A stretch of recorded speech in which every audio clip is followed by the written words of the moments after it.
এই শহরে বৃষ্টির তোরে স্বপ্নের ঘর দেখেছিল বৃষ্টি স্নাত একটি কোলা।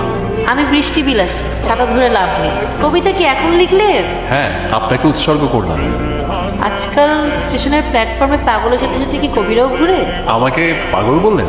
পাগলের লাস্ট স্টেজ কবি।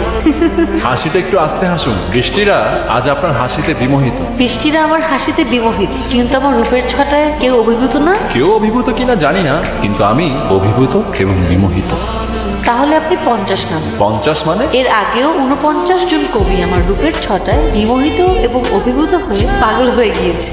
আজকে আপনি হাফ সেঞ্চুরি পূর্ণ করলেন।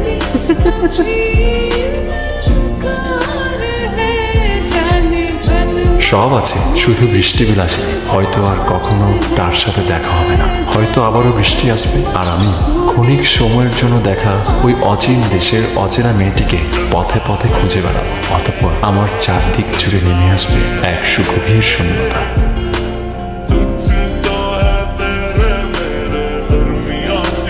আরে বৃষ্টি বিলাসী, জি, আমি তো ভাবতেই পারিনি যে আপনার সঙ্গে আমার আবার দেখা হবে। আপনি কি আমাকে খুঁজছিলেন?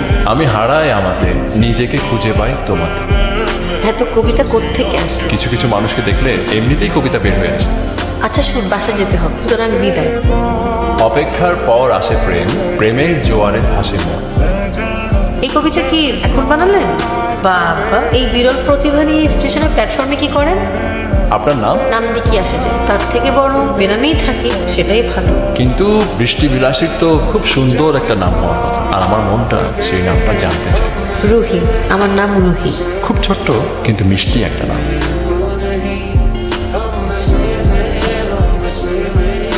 আপনি? আবার দেখা হয়ে গেল আপনার সাথে। জি, আমি বান্ধবীর সাথে নাচের ক্লাসে যাব। ও আসতে দেরি করে, তাই এখানে দাঁড়িয়ে অপেক্ষা করছি। আচ্ছা, তো বান্ধবী না আসা পর্যন্ত তো আমি আপনাকে একটু সময় দিতে পারি। সেটা পারেন, কিন্তু বান্ধবী না আসা পর্যন্তই সময় দিতে হবে। ঠিক আছে। আপনি পড়াশোনা করেন? Honours final year. বাহ, পড়াশোনা, নাচ, এত কিছু একসাথে ম্যানেজ করেন কিভাবে? যেভাবে আপনি আপনার চাকরি আর আমার পিছনে ঘুরঘুর করে ম্যানেজ করেন, সেভাবে। দেখুন, আমি কিন্তু আপনার পেছনে ঘুরঘুর করি না। আপনার সঙ্গে আমার কাকতালীয়ভাবে দেখা হয়ে যায়। আপনার সাথে আমার কোনো কোনোভাবে বারবার দেখা হয়ে যাচ্ছে। আপনি কি চান বলেন তো? আমি তো চাই বৃষ্টি বিলাসীর স্বপ্নে বিভোর থাকি। ছেলেটার চোখে কেমন যেন অচেনা একটা আবেগ আছে। আমি তো এই আবেগটাই খুঁজি। সন্ধ্যা হয়ে গেছে, আমি তাহলে বাসে যাই। রুহি, আমি পৃথিবীতে তোমার জন্য বেঁচে থাকতে চাই। এভাবেও ভালোবাসার কথা কেউ হঠাৎ বলতে পারে? ওর কথার মাঝে আমি খুঁজে পাই এক অদ্ভুত মাদকতা। আপনি তো দেখছি নাচুরবান, আপনি আমার এলাকার মধ্যে চলে আসছেন। আমি আপনাকে অনেক খুঁজেছি। আপনি তো ইমোশনাল কেন বলুন তো? দেখুন, আমি খুবই রিয়েলিস্টিক একটা মেয়ে। আমার ফ্যামিলি আমাকে যেখানেই বিয়ে দিবে আমি সেখানেই বিয়ে করব। আপনি অন্য কোথাও দেখুন। অন্যত্র দেখার পাত্র তো আমি না। দেখুন, আমি কোনো ইমোশনাল মেয়ে না। আমার ফ্যামিলিতে মেয়েরা বিয়ের পরে তাদের স্বামীর সাথে প্রেম করে। বিয়ের পরে যেহেতু প্রেম করতে হবে, তাহলে আপনাকে এখন বিয়ে করতে আমার কোনো অসুবিধা নেই। এক্ষুনি আপনাকে বিয়ে করে বাসায় নিয়ে যাবো। আপনি কি পাগল? সেটাই তো বোঝাতে চাইছি আমি তো আসলে পাগল। এটা কিভাবে সম্ভব? আমি আপনাকে চিনি না, জানি না, আপনি আমাকে বলেন আমি আপনাকে বিয়ে করে ফেলবো? পৃথিবীতে সত্যি কি আমরা সব মানুষকে চিনি? মানুষ তো সবসময় সেই মানুষটারই হাত ধরে যে মানুষটাকে সে আসলে চেনে না। পৃথিবীতে আয়োজন করে কখনো বড় কিছু ঘটেনি। আমাদের বিয়েটা আমাদের জীবনে বিশেষ কিছু হয়ে থাক না, জীবনে মানুষকে বলার মতো একটা স্পেশাল কিছু থাক না। আপনি শুধু 10টা মিনিট টাইম নেন। আপনার যদি মনে হয় যে এরকম একটা পাগল ছেলেকে বিয়ে করার সিদ্ধান্ত নেওয়াটা ভুল, তাহলে আপনি চলে যাবেন, আমি আপনাকে আটকাবো না।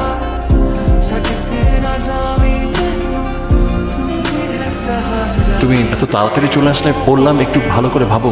বিশেষ কিছু পাওয়ার জন্য এত ভাবতে হয়? আমি ভেবে ফেলেছি, চলো বিয়েটা করে ফেলি। চুপ কেন? পুরোনো দিনের কথাগুলো ভাবছিলাম। পুরনো অতীত ঘেটে বর্তমানকে কঠিন করে তোলার কি দরকার? জীবন তো একটা বহমান নদীর মতো। একটা কথা খুব মনে পড়ছে, মানুষ অতীত হয় না, অতীত হয় সময়। আমি তো আজন্মকাল তোমাকে ভালোবাসার প্রতিজ্ঞায় নিজেকে সমর্পণ করেছিলাম। আমি তো তোমার প্রতি বিমুগ্ধ হয়ে অনাদিকাল বাঁচার স্বাদ নিতে চেয়েছিলাম। আমি ইতিহাসের বেড়াজালে আবদ্ধ হয়ে দূরে সরতে চাইনি।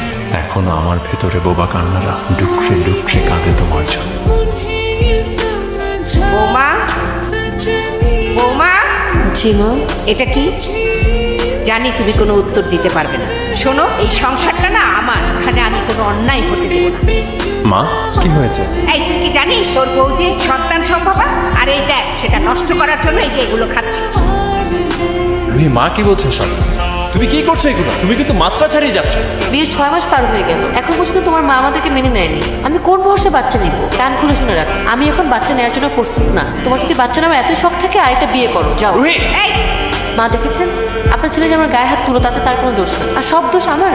মুখ সামলে কথা বল।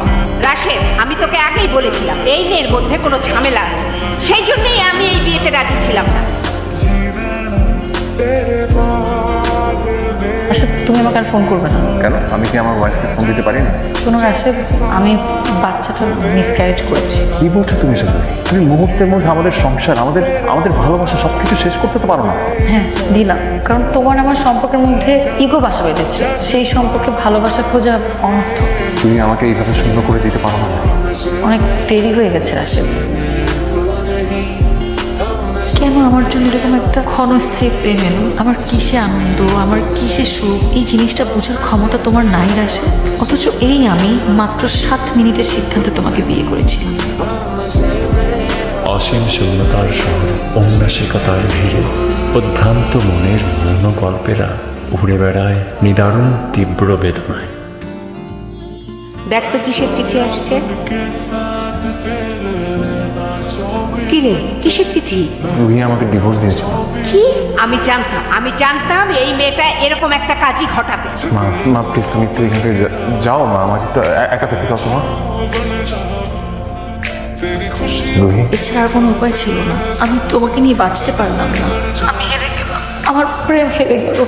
রুহি, আমি তোমার সঙ্গে একটাবার দেখা করতে চাই।